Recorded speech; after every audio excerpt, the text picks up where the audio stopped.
Simplemente esperar, ¿ya? Entonces recién al siguiente día, 24 horas después, podemos hacer la identificación del medio de cultivo. Pero hasta el primer día culminaríamos examen directo, adquisiciones y cultivo, ¿ok?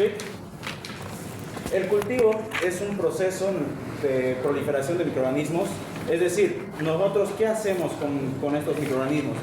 Pues los ponemos en un ambiente adecuado y según las características que tenga esta bacteria puede proliferar en ese ambiente, ¿no? Generalmente las bacterias, la mayoría de bacterias que producen infecciones son muy adecuadas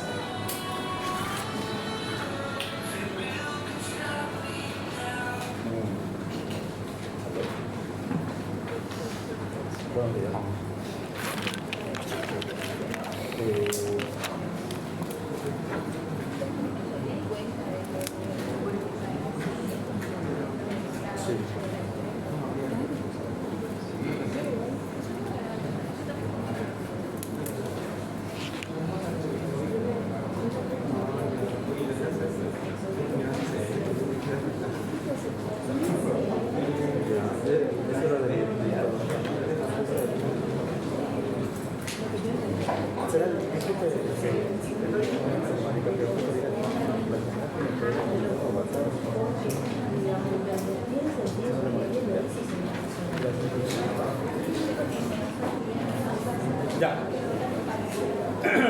Entonces, las bacterias que generalmente producen infecciones están acopladas casi a nuestro organismo, les encanta las condiciones de nuestro cuerpo, ¿ya? Temperatura, pH, los medios o los nutrientes que hay en el medio corporal, todo eso les gusta a las bacterias, ¿no? Para poder proliferar. Entonces, lo que uno hace en el cultivo es crear un medio bastante similar a lo que sería nuestro cuerpo.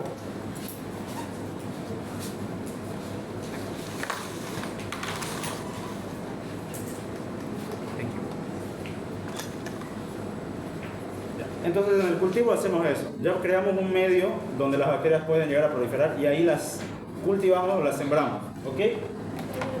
Tienen que saber que los medios de cultivo, como les decía, son un medio donde mezclamos nutrientes y le damos todas las condiciones óptimas y adecuadas para que las bacterias puedan proliferar, ¿ya? Es como si estuviéramos criando mascotitas, ¿no? Les damos todo lo necesario, agua, comida, temperatura, etc. Los medios de cultivo son de tres tipos, ¿ya? Los medios de cultivo sólidos, semisólidos y líquidos. Estos que ven acá, o lo que vamos a ver hoy día, son de tipo sólido, ya consistencia sólida. Hay los semisólidos que varían entre esa consistencia y los líquidos que son básicamente tubos de ensayo con líquido, ¿sí? Entonces varía el medio de cultivo, pero ambos me van a poder permitir el cultivo de un microorganismo determinado, ¿no? Lo que más vamos a hablar hoy día tal vez son los medios de cultivo sólido. Fíjense que estos medios de cultivo son estas placas de cristal que nosotros conocemos como placas Petri, y ahí es donde colocamos el medio de siembra. Ya ese medio de siembra tiene en resumen todos los nutrientes que la bacteria necesita para proliferar, por eso prolifera. ¿Cómo nos damos cuenta de una proliferación bacteriana en un medio sólido? Fíjense que cuando se hace la siembra correspondiente de una bacteria o un microorganismo en el medio, empieza a aparecer colonias, y esto es característico. Las bacterias generalmente no van solas, ¿no? En un medio de cultivo se van agrupando en pequeñas colonias, y dependiendo de la cantidad de bacterias que haya, puede haber más o menos colonias, y son colonias bastante confluyentes, o capaz son colonias bastante putiformes, como por ejemplo acá. Cada bolita o cada puntito que ven en estos ejemplos es una colonia bacteriana, y una colonia bacteriana se refiere a que tiene miles de bacterias. Ya ese pequeño segmento, ese pequeño punto del medio de cultivo sólido tiene en realidad miles de bacterias y más, ¿no? Ok. ¿Cómo se hace la preparación de un medio de cultivo? No lo hacemos, pero tienen que saber que vienen ya los reactivos para preparar. Se los pesa, se los mezcla, se hace un calentamiento lo más estéril posible y se esteriliza en autoclave. Y posteriormente se distribuye en cajas Petri y se deja solidificar. ¿Ya? Eso es una preparación de un medio de cultivo tipo sólido. Ok, ¿qué se hace entonces o cuál es el procedimiento a realizar en un medio de cultivo?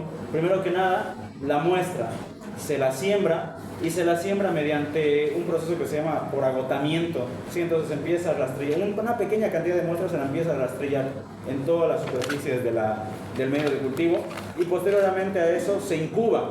La incubadora generalmente es una estufa, por ejemplo allá pueden ver a nuestra derecha una estufa, que nosotros le ponemos una temperatura determinada, la más cercana a la temperatura corporal, y eso se va a quedar ahí 24 horas. ¿Para qué? Para permitir el desarrollo de los microorganismos. Posteriormente a la incubación se observa el crecimiento bacteriano. En un medio sólido, ¿qué se observaba? Colonias. ¿Sí? Eso es importante, no se olviden. ¿Cómo sé que hay crecimiento bacteriano en un medio sólido? Porque hay presencia de colonias, ¿ya? Y en un medio líquido hay presencia de turbidez. ¿Cómo les puedo explicar? Ustedes ponen agua y después ponen agua con cierta cantidad de tierra, por así decirlo. El agua se ensucia. Lo mismo con los cultivos líquidos. En una muestra limpia, yo pongo una muestra contaminada o infecciosa, y si hay proliferación, la muestra se vuelve turbia. ¿Sí? El líquido ya no va a ser claro y límpido, sino se va a convertir turbio. Entonces, si alguna vez les llegan a preguntar cómo se observa crecimiento bacteriano en medios sólidos, colonias, y cómo se observa crecimiento bacteriano o proliferación bacteriana en medios líquidos, por presencia de turbidez del medio. El líquido se vuelve turbio, no es limpio. Posteriormente al crecimiento bacteriano se agarra pequeñas fracciones de la muestra, pero con pequeñas me refiero a que esas colonias chiquititas, y se empieza su proceso de identificación. ¿Sí? Se hace una serie, a esto se conoce como galería bioquímica, es una serie de reactivos que se utiliza y se estudia uno por uno para determinar con seguridad de qué bacteria estamos hablando. Por ejemplo, se utiliza pruebas de catalasa, pruebas de peroxidasa, etcétera, un montón de pruebas bioquímicas que en base a sea positivo o negativo me va dando un indicio de qué bacteria puede estar implicándome. Y una vez yo tengo la identificación de la bacteria, sé cuál es la bacteria que ha proliferado en el medio, procedo a hacer su respectiva prueba de sensibilidad, conocida como antibiograma. ¿Sí? En el antibiograma, ¿cuál es el objetivo principal? Determinar la resistencia o sensibilidad a antibióticos. Eso es lo más importante del proceso del antibiograma, ¿ya? Este antibiograma lo vamos a ver más adelante. Ejemplos de medios sólidos, ya que podemos observar, y aquí por ejemplo hay tres, ya de todo lo que hay acá. Agar sangre. El agar sangre, fíjense que se utiliza dentro de los reactivos que tiene sangre, ya puede ser sangre de un animal o incluso sangre humana. Para los que me ayudaron a dar su muestra, el agar sangre tiene su sangre, ya para la proliferación de bacterias. En él se puede observar la capacidad hemolítica de la bacteria, y esto es algo interesante. Fíjense que en un agar sangre, que es rojito intenso, cuando las bacterias proliferan, puede haber estos patrones. Hay bacterias que limpian esa área, o por así decirlo, degradan esa área del agar, es decir, que tienen capacidades hemolíticas. ¿Por qué? No se olviden que el agar sangre es un medio con eritrocitos, con sangre. Entonces, si hay una bacteria que prolifera y empieza a degradar el medio de cultivo, fíjense que aquí se nota una gran claridad con respecto a estos otros dos, se conoce que tiene gran capacidad hemolítica, y según una clasificación se conocería como beta hemolítico. Las bacterias que tienen capacidad de degradar el medio del agar de sangre se conocen como bacterias beta hemolíticas. ¿Qué ejemplos de bacterias beta hemolíticas conocen? Ya lo avanzaron eso.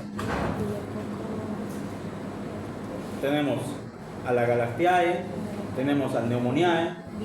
¿Cuál más? ¿Perdón? A los Viridans, ¿ya? Excelente. Entonces, estas bacterias tienen capacidades hemolíticas. Así mismo, en el cuerpo de la persona tienen capacidades hemolíticas, no solo es en el medio de cultivo. Después tenemos otras bacterias que producen una hemólisis parcial, es decir, hay pequeña degradación del medio de cultivo, pero nunca es completa.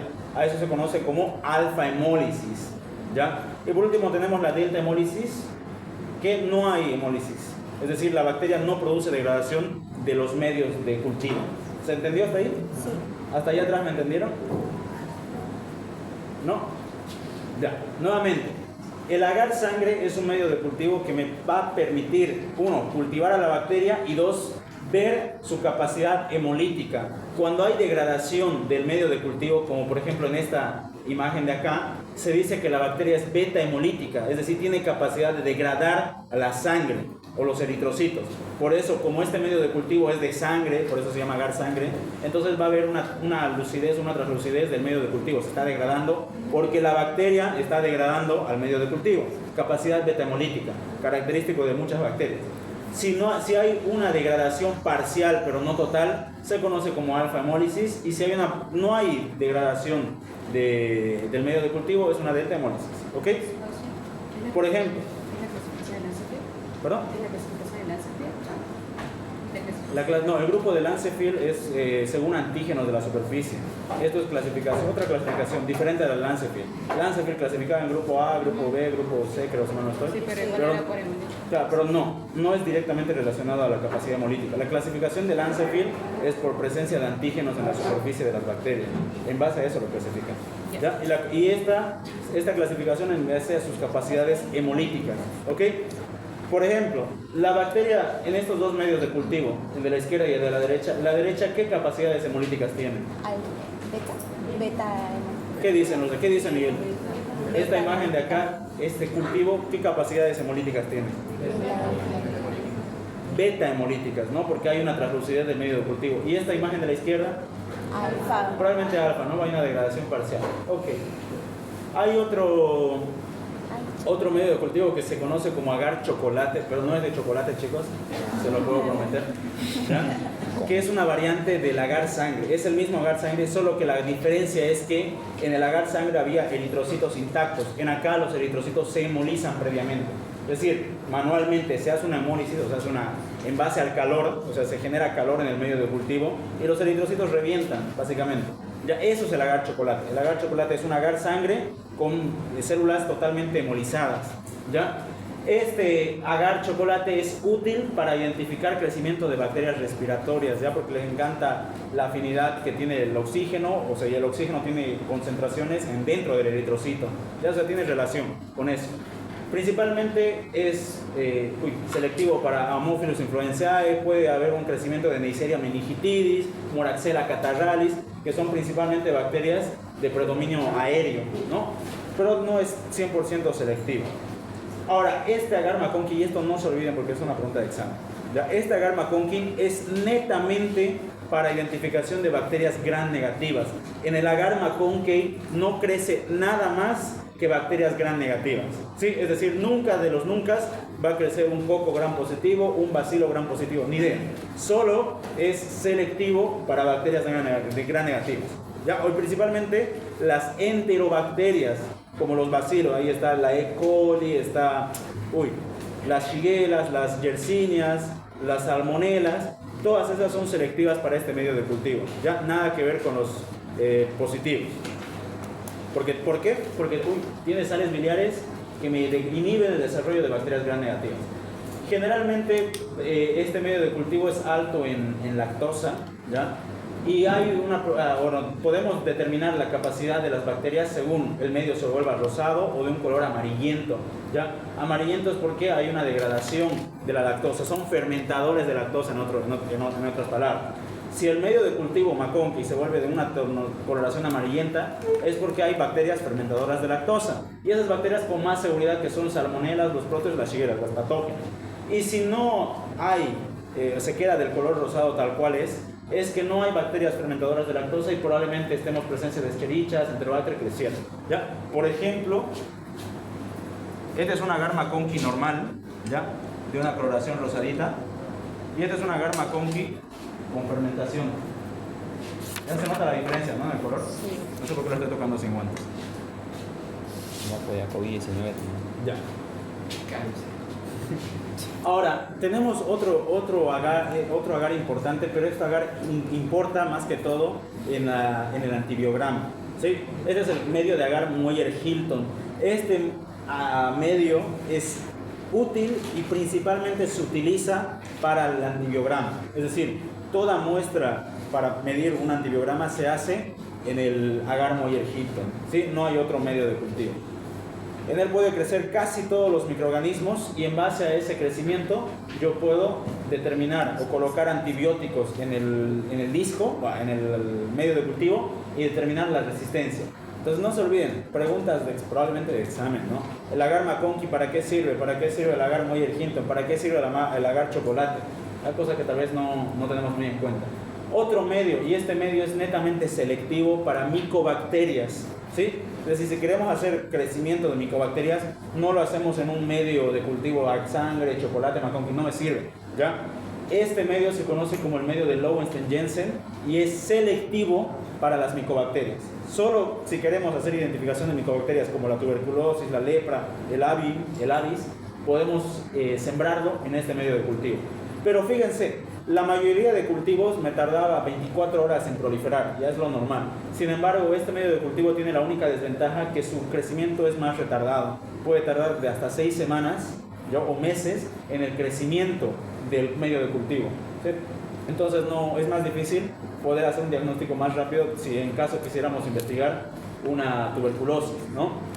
Ahora, dentro de los medios de cultivo líquidos son caldos, o líquidos se conoce como caldo, ¿ya? Y son obviamente líquidos que van a tener todos los nutrientes necesarios para una proliferación bacteriana, eso es obvio. ¿Cuándo determinamos que hay crecimiento? Cuando hay turbidez del medio, importante. Y en el medio sólido, cuando hay presencia de colonias, ¿no? Entonces, espero que queden esas cositas claras. ¿Cómo incubamos? Pues generalmente lo metemos en la incubadora a una temperatura y humedad regulada, que es muy similar a la temperatura corporal, y la dejamos 24 horas. Ya a la mañana siguiente volvemos y miramos si hay crecimiento o no. ¿Ok? Hay dos tipos de métodos de incubación.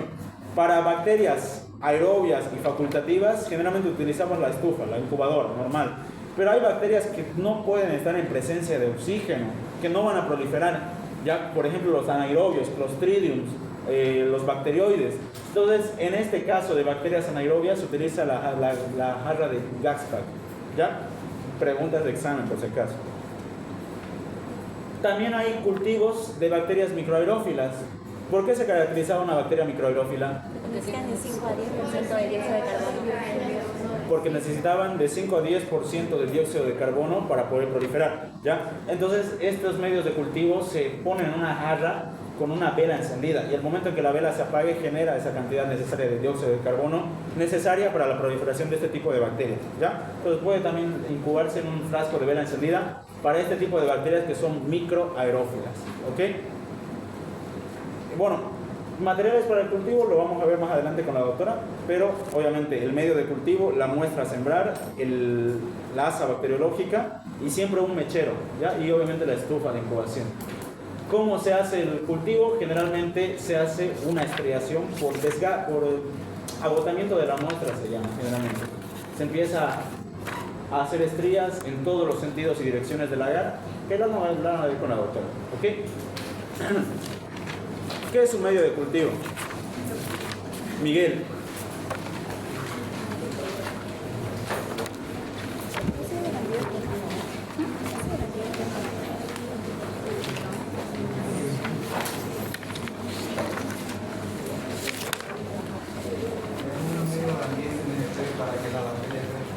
Claro, es un microambiente que nosotros generamos para la proliferación bacteriana, ¿ya?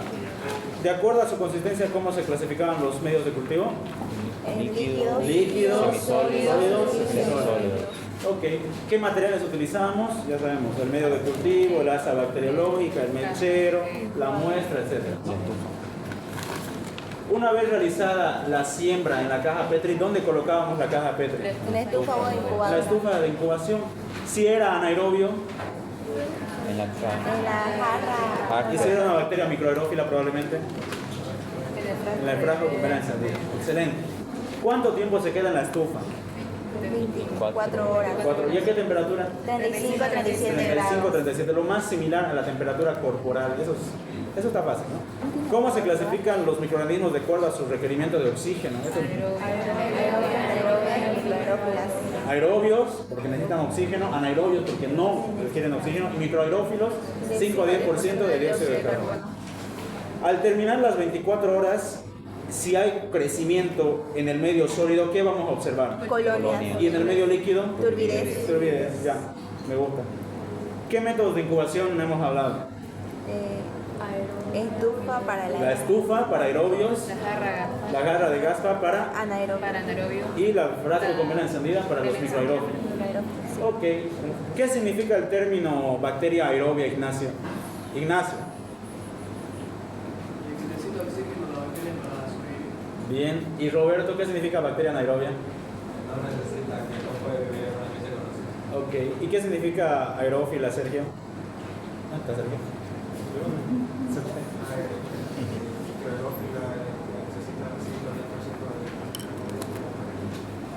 Ya. Ahora yo les pregunto, ¿cuál es el medio selectivo para bacterias gram negativas? Agar McConkey. Agar McConkey. Nunca se olviden de eso, ¿ya? El agar McConkey es selectivo para bacilos gram negativos.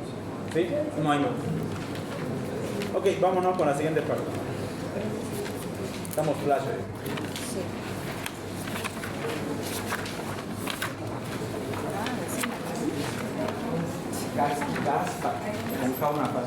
Una cálcula. Ok, el antibiograma. Ya sabes, bueno, de referencia, ¿no? Las competencias, conocer lo que es un antibiótico, que eso lo vamos a hablar detalladamente en la siguiente clase. Identificar los antibióticos y en competencias prácticas, realizar el antibiograma según las técnicas de Kirby-Bauer, seleccionar el antibiótico para el medio, aplicar protocolos de uso racional de antibióticos y fomentar un enfoque ético en la prescripción de antibióticos. La siguiente clase lo vamos a detallar esa parte, pero es necesario que ustedes sepan que para hacer una prescripción de antibióticos, primero siempre nos deberíamos basar en base al antibiograma, ¿sí? Evidentemente a veces el antibiograma no sale de primera, entonces uno está con un paciente con una infección grave y utiliza lo que se conoce como tratamiento empírico en base a la epidemiología clínica del paciente. Yo sospecho que tal vez tiene una neumonía, entonces en base a mi conocimiento yo sé que la amoxicilina da para la neumonía, entonces le doy amoxicilina, pero capaz su neumonía era resistente a amoxicilina, entonces eso ya después con mi antibiograma yo lo concreto, y si era resistente cambio mi esquema de antibiótico, y si era sensible le dejo mi antibiótico durante el tiempo restante y ya, tratamiento culminado. Pero siempre debe haber un uso racional de antibióticos.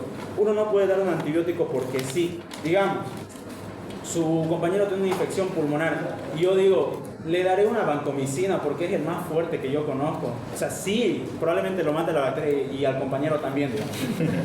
Obvio. Entonces, el uso racional de antibióticos tiene que ser justificado, ¿ya? Según mi antibiograma o según la clínica del paciente, ¿sí? Nunca es porque sí, ¿ok? Lo que se conoce como tratamiento empírico no significa que porque sí le doy el antibiótico, no, porque yo tengo base en conocimiento y base en la clínica y epidemiología del paciente. Ese es mi empírico, ¿sí? Nunca voy a dar el tratamiento antibiótico porque sí, ¿ok? Dentro del penúltimo paso de lo que es el análisis bacteriológico tenemos el antibiograma. El antibiograma es una prueba de sensibilidad para determinar resistencia o sensibilidad a determinado antibiótico en una bacteria que ha sido identificada. Es decir, en nuestra muestra de su compañero de cultivo de esputo salió que tenía un neumonía. Entonces, hago un antibiograma y me sale una lista de antibióticos. Antibióticos sensibles significa que yo puedo dar esos antibióticos para matar a esa bacteria, o antibióticos resistentes, que por más que le dé kilos y kilos de la dosis de ese antibiótico no va a hacer nada con la bacteria, porque la bacteria es totalmente resistente, ¿ok? O puede ser una resistencia intermedia, que lo vamos a tocar, ¿ya? Entonces, el antibiograma es una prueba de susceptibilidad. Estamos midiendo la sensibilidad o susceptibilidad al antibiótico, ¿ok? No es nada más que eso. Entonces, el primer objetivo del antibiograma es medir la sensibilidad de una bacteria que se sospecha responsable de la infección. Pero lo interesante del antibiograma es que nunca se mide un solo antibiótico. Sí, esto es una pregunta muy importante en un examen. El antibiograma jamás solo va a medir resistencia a un antibiótico. ¿Cuánto es lo mínimo? Mínimamente 6 antibióticos. Mínimo. Es decir, si en su informe de antibiograma no hay 6 antibióticos, es que ha sido un mal antibiograma. Mínimo tiene que haber 6 antibióticos, y si hay más de 6 mejor, ¿sí? Pero lo mínimo 6. Entonces, ¿qué pruebas para hacer antibiograma hay? La que vamos a hacer hoy día se conoce como el método de Kirby-Bauer, ¿ya? La que vamos a ver hoy día, que es en el medio de cultivo. ¿Cómo se llama el medio de cultivo para antibiograma? El Moyer-Hinton, ¿ya? Esa prueba de Kirby-Bauer se hace en el agar Moyer-Hinton. Pero hay otras pruebas más interesantes, como el método de dilución en caldo, o también el método de epsilómetro, o la cinta de epsilómetro, ¿ok? O el E-test. Pero vamos a ver el Kirby-Bauer, ¿ya? Este Kirby-Bauer comprende, o es una prueba de antibiograma de tipo cualitativa, y esto es algo que no se les tiene que olvidar. Hay una gran diferencia entre los otros dos métodos, porque los otros dos métodos restantes son cuantitativas. ¿Qué se refiere cualitativa? ¿Ya? Que solamente con observar puedo determinar resistencia o sensibilidad, pero solo se basa en algo observable. Les voy a dar un ejemplo, ¿ya? Digamos que un Neumoniae, me estoy inventando, se inhibe a una concentración de 2 gramos de amoxicilina, ¿sí? Yo sé, pero si yo coloco amoxicilina en el disco de Kirby-Bauer, va a haber obviamente una sensibilidad, pero solo me dice que es sensible o resistente. La desventaja del método de Kirby-Bauer solo me habla de si es sensible o resistente, no hay más, es uno o lo otro. Pero los otros dos métodos me dicen si es sensible y resistente, incluida con la dosis a la que es sensible, a la que se muere la bacteria, ¿sí? Es decir, en los otros dos métodos cuantitativos no solo me está dando la calidad de resistencia o sensibilidad, aparte de eso me aumenta a qué dosis es inhibida la bacteria, o sea, cuantitativamente. Quiere decir que por debajo de esa dosis no se va a inhibir, por más que sea sensible, y por encima de esa dosis con mucha seguridad que se inhibe. ¿Ok? Materiales para el método de Kirby-Bauer, evidentemente una regleta para medir el halo de las bacterias, pinzas anatómicas para colocar los antibióticos dentro del medio, la placa Petri con el agar Moyer-Hinton y nuestra estufa de incubación, ¿no? Aquí pueden ver el resumen de todo el material para hacer el antibiograma. El agar Moyer-Hinton, nuestra gradilla con tubos de solución fisiológica, nuestros discos de antibiótico y nuestras pinzas anatómicas y un mechero siempre para tener el área estéril, ¿okay? ¿Cómo se hace de manera general? Primero que nada, se agarra una de las colonias con un hisopo estéril, unita de las pequeñas colonias, y se la diluye en un medio de solución fisiológica, que es lo que van a ver ahorita cuando llegue la doctora. De este medio de solución fisiológica diluido se hace una siembra por agotamiento, lo mismo que en el cultivo, se empieza a sembrar en todos los lados de la caja Petri, ¿no? Y posteriormente se coloca con una distancia moderada ya los discos de antibiótico. Cada uno de estos disquitos son antibióticos diferentes, ¿no? Ahí puede ser una ceftriaxona, cefotaxima, ceftazidima, un imipenem, una piperacilina, etcétera, etcétera, etcétera, ¿no? Un montón de antibióticos. De hecho, váyanse estudiando la tabla de antibióticos de memoria, ¿ya? Entonces, nosotros colocamos 6 antibióticos iguales, ¿sí o no? No, diferente. ¿Qué dicen? Diferente, nada que ver que yo coloque amoxicilina 6 veces, ¿de qué me va a servir? No, yo estoy intentando averiguar a qué antibióticos son sensibles, entonces siempre van a ser diferentes, ¿sí? Nunca van a ser iguales los antibióticos, o no deberían ser iguales los antibióticos en un medio de cultivo muy egipcio, ¿ok? Ya lo vamos a ver. Después de colocar los antibióticos se mete a mi incubadora y se espera nuevamente 24 días, es por eso que puede tardar hasta 3 días el cultivo, ¿ya? Porque 24 horas del primer cultivo y 24 horas del antibiograma, ¿no? Entonces varía, ¿ok? Y una vez se obtiene después de la incubación, se hace una medición cualitativa, del medio de cultivo. ¿Cómo se lee? Y esto es importante. Y esto de acá me resume. Si yo coloco el antibiótico, todo esto es medio de cultivo, ¿sí? Aquí las bacterias proliferan como les da la gana. Pero cuando yo coloco el antibiótico es como si fuera un campo de fuerza. La bacteria no pasa más de ese campo de fuerza del antibiótico. ¿Cómo se determina resistencia o sensibilidad a un antibiótico en el método de Kirby-Bauer? Mediante la medición del halo. Y eso es una pregunta de examen, ¿sí? Es decir, si este espacio, fíjense que aquí no hay proliferación bacteriana alrededor del antibiótico. Si este espacio tiene una medición determinada y es grande, por así decirlo, significa que la bacteria es sensible, ¿sí? Pero fíjense este ejemplo de acá. Fíjense que aquí está el antibiótico y todo el medio de cultivo bacteriano proliferó casi cerca del antibiótico. ¿Ustedes creen que este antibiótico es sensible? No. Si la bacteria ha sido capaz de crecer por encima del antibiótico, evidentemente no es un antibiótico que sea sensible, ¿no? Para que sea sensible, tiene que haber detenido el crecimiento bacteriano al menos a los alrededores del antibiótico. ¿Se deja entender, no? Sí. Entonces, ¿cómo hacer una identificación según el método de Kirby-Bauer? Agarran el método de cultivo, no sé si hay uno. Aquí hay uno, de hecho. Bueno, después lo vamos a ver. Fíjense. Bueno, no se ven los de atrás, los de acá ven, ¿no? Se pone un antibiótico y después se observa el halo. Ya si el halo es bastante grande, probablemente sea sensible. Si el halo, por ejemplo, este de acá, hay crecimiento sobre el disco de antibiótico, es resistente.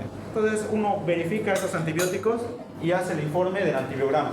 Pero nuevamente les repito, el antibiograma con método de Kirby-Bauer solo me dice calidad de resistencia o sensibilidad, no me dice nada más. ¿Ok? Ahora, hay un grupo que se conoce como resistencia intermedia, es decir, que no es ni full sensible ni full realmente resistente. No hay un cierto grado de resistencia, pero eso es intermedio. Y eso lo vamos a ver mejor. Fíjense estos ejemplos de cultivos bacteriológicos, ya lo que hemos visto. Examen directo, se observaba leucocitos, células, eritrocitos. Tinción de Gram, fíjense que me avisa de que hay bacilos gram negativos. No se hace tinción de Ciel-Nielsen por obvias razones. Y el recuento de colonias, esto es importante para una muestra de orina, 100.000 colonias por unidad de orina. En el cultivo micológico nada, pero del antibiograma. En el cultivo bacteriológico me evidencia que es una Escherichia coli, ya sea un bacilo gram negativo. Se hace una prueba de antibiograma y fíjense la cantidad de antibióticos. No son 6, ¿no? Aquí son más, pero mínimamente debería haber 6. Yo me observo, sensible, ¿cuáles son sensibles? Amicacina, imipenem, nitrofuranteína, piperazidina, tazobactam. ¿Y cuáles son resistentes? Ácido naridíxico, y aquí me dice, ¿no? Pregunta obvia. De todos estos grupos de antibióticos, ¿cuáles yo utilizo para el tratamiento del paciente? ¿Qué dicen los de atrás? De estos grupos de antibióticos, ¿cuáles yo utilizo para el tratamiento del paciente? ¿Qué dice Elda? Los sensibles. No parece una pregunta obvia, pero no se vayan a confundir, ¿ya? Es algo importante que ustedes determinen. Solamente puede hacer el tratamiento con sensibles, ¿sí? Nunca con resistentes. Es pérdida de tiempo y no le va a curar la infección. ¿Y los intermedios? Ahora, buena pregunta. Ahorita les respondo eso, ¿ya? Sigamos viendo. Por ejemplo, en este cultivo de un líquido peritoneal, ya había una infección peritoneal, se identificó una pseudomona, un bacilo gram negativo, ¿ok? Nuevamente en la prueba de antibiograma me sale sensible y gracias que no sale casi nada de resistente. O sea, este sería el mejor de los casos, ¿no? El paciente adecuado. Sensibilidad y una resistencia que no hay mucho. Entonces yo utilizo la tabla de los sensibles siempre para tratamiento. Fíjense que hay una tabla de intermedios que ahorita lo vamos a tocar, ¿ya? Otro ejemplo. Un cultivo de un absceso de glúteo, se ve Staphylococcus aureus en el cultivo y en el antibiograma, sensibles, estos antibióticos. Resistentes, estos antibióticos, y intermedios, ciprofloxacina. Ya ahorita vamos a tocar ese tema. Ahora, este caso que les había pasado al grupo, ¿ya? Tenemos un cultivo de orina, ya un urocultivo. Se evidencia que hay presencia de gram negativo, pseudomonas aeruginosa, ¿ya? Una pseudomonas aeruginosa. Ahora, fíjense, de todos los antibióticos que me hay en la lista, fíjense que la mayoría son resistentes. Amicacina, amoxicilina, cloranfenicol, astronam. Y fíjense que el único sensible, el colistin, ¿ya? Capaz ahorita no lo entiendan, pero vamos a ver la siguiente clase que se dice que el colistin siempre es el último antibiótico, la arma final. Ya no hay más. Cuando nada más es útil para tratar una infección de un paciente, lo último que se utiliza es el colistin. ¿Por qué? Porque es un antibiótico fuerte que daña hígado, daña riñón, daña cerebro. Entonces, peligroso. Pero es necesario en este paciente porque no hay otra opción. Sí, eso pasa cuando hay antibióticos o hay una gran cantidad de antibióticos resistentes. ¿Sí? Una pregunta. Antes de colistina es la vancomicina. La vancomicina se utiliza principalmente para cepas como los meticilinoresistentes, ¿ya? Un aureus metil. Lo vamos a ver más adelante, ¿sí? Pero se puede utilizar vancomicina, aunque es la de última opción siempre es la colistina, ¿ya? Porque es muy, pero muy agresivo el antibiótico para el cuerpo de la persona, ¿ok? Ahora su compañera preguntaba, ¿y qué hago? Digamos, un ejemplo. Imaginemos que toda esta tabla es resistente. Ya todo aquí resistente y solo tengo un antibiótico intermedio. No me dice ni siquiera que es sensible. ¿Qué creen? ¿Qué harían ustedes en ese caso? Dar el intermedio. ¿Le dan el intermedio? Sí. Claro, es probablemente nuestra única opción, pero tiene unas pautas importantes. Si nosotros vamos a utilizar un antibiótico intermedio, tenemos que asegurarnos de dar la dosis inhibitoria, ¿sí? ¿Y quién me daba la dosis inhibitoria de un antibiótico? los siguientes métodos que vamos a ver, el método de caldo y el método de epsilómetro. Es decir, en resumen, si yo quiero utilizar un antibiótico intermedio, para utilizar ese antibiótico yo tengo que saber cuál es la SIM, la concentración mínima inhibitoria de esa bacteria a ese antibiótico. Y eso se hace con un estudio laboratorial extra. Es decir, aparte de todo el cultivo bacteriológico, se puede solicitar una identificación de concentración mínima inhibitoria que se abrevia con MIC. Vamos a ver ahí. Resumen. El antibiograma por método de Kirby-Bauer se valoraba los halos, ¿ya? Aquí vemos bacterias resistentes porque la bacteria creció sobre el antibiótico, y aquí probablemente veamos bacterias intermedias, ¿sí? Porque el halo no es muy grande. Para que realmente sea sensible, el halo debería ser de aspecto bastante grande. Generalmente en laboratorio es bien específico, se hace con regleta, se mide cuánto es el diámetro del halo, ¿ya? Y en base al diámetro dicen es resistente o es sensible, ¿no? Pero eso lo saben bien los que hacen la prueba. Nosotros lo más básico que tenemos que saber es que en base a la medición del halo, ¿ok? Ahora, el método de dilución de caldo, mi topografía se cambió de color, es un método estándar en el cual, nuevamente, se hace una siembra en un medio líquido, y en ese medio líquido se va aumentando concentraciones diferentes de antibióticos, ¿sí? Y quiero que me entiendan bien. Imaginemos, aquí tenemos 6 tubos de ensayo con un líquido, un caldo, y yo siembro en los 6 la bacteria, por igual, ¿sí? En los 6 por igual. Uno es mi control, mi cultivo de control, que tiene bacterias, ya pongámosle que es este negrito. Y en los siguientes yo voy agregando dosis del antibiótico en concentraciones de aumento. Me invento, aquí utilizo 0,1 miligramos, aquí 0,2, 0,3, 0,4, puedo llegar hasta 1, 2, 3, voy aumentando. En el punto en el que vea una limpidez, porque si hay crecimiento bacteriano todo está turbio, pero en el punto que yo empiezo a colocar antibióticos, si hay sensibilidad, el medio se va a aclarar porque hay muerte de bacterias, me dejo entender, ¿no? Pero el punto en la concentración donde haya una limpidez del medio de cultivo significa que esa es la concentración efectiva para matar a la bacteria, ¿ya? Por eso les decía que el método de dilución en caldo es específico para una determinación cuantitativa de la sensibilidad de la bacteria a un determinado antibiótico, ¿ok? Entonces, la concentración mínima inhibitoria es la medida, y esto es un concepto que no se les puede olvidar. La SIM, se abrevia SIM, van a leer como SIM. La concentración inhibitoria mínima es la medida a la que una bacteria es sensible al antibiótico. Quiero sacar mi marcador.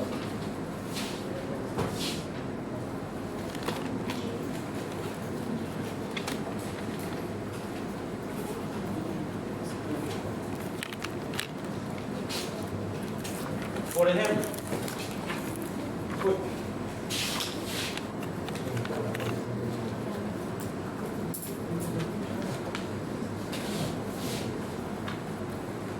¿ya?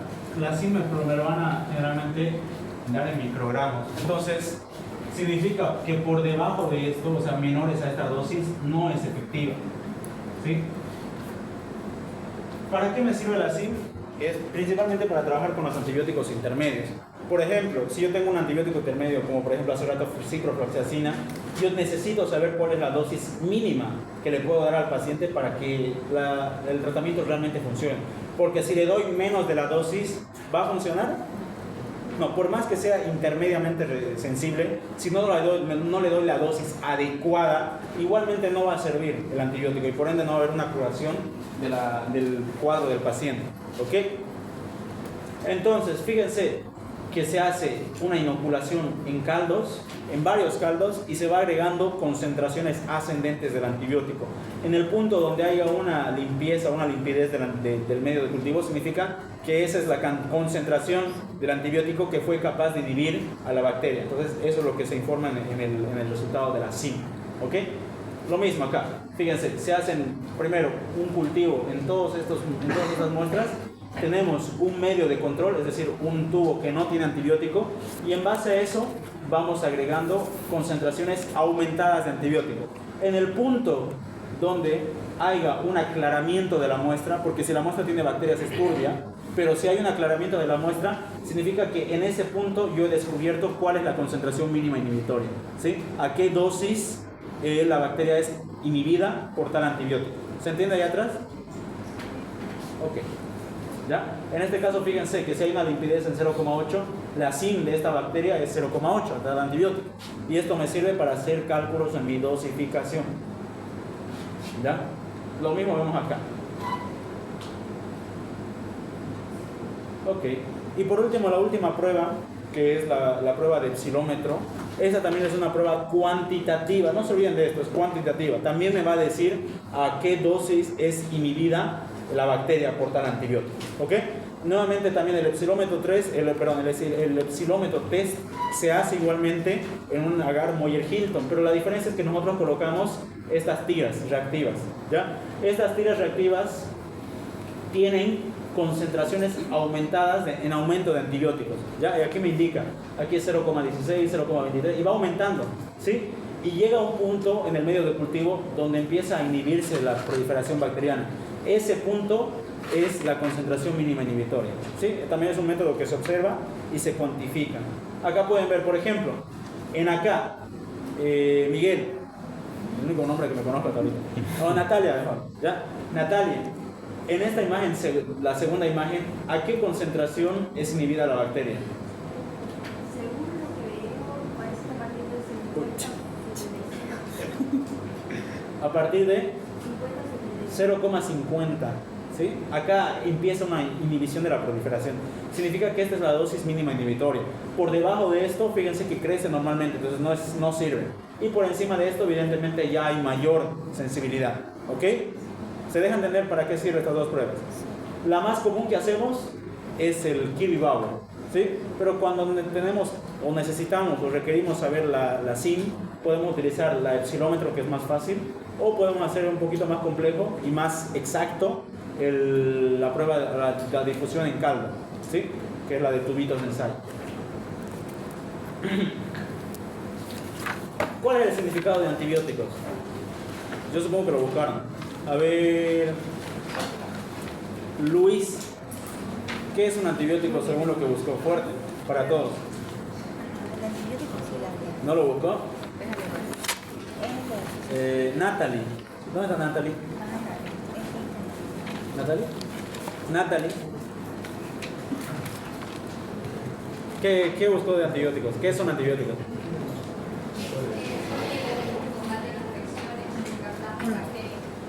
Ya. Entonces, antibióticos son fármacos principalmente, ¿no?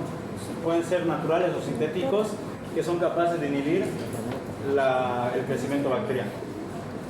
La susceptibilidad a antibióticos, para ir un poquito avanzando, es el grado en el que el ATB puede llegar, o el antibiótico puede llegar a afectar al microorganismo, es decir, detiene la proliferación. Y el antibiograma es una prueba de susceptibilidad para determinar si es sensible o resistente a la bacteria o un antibiótico. Punto. Eunice, ¿cuál sería el principal objetivo del método de Kirby-Bauer? determinar la concentración mínima inhibitoria de un antibiótico. Sí.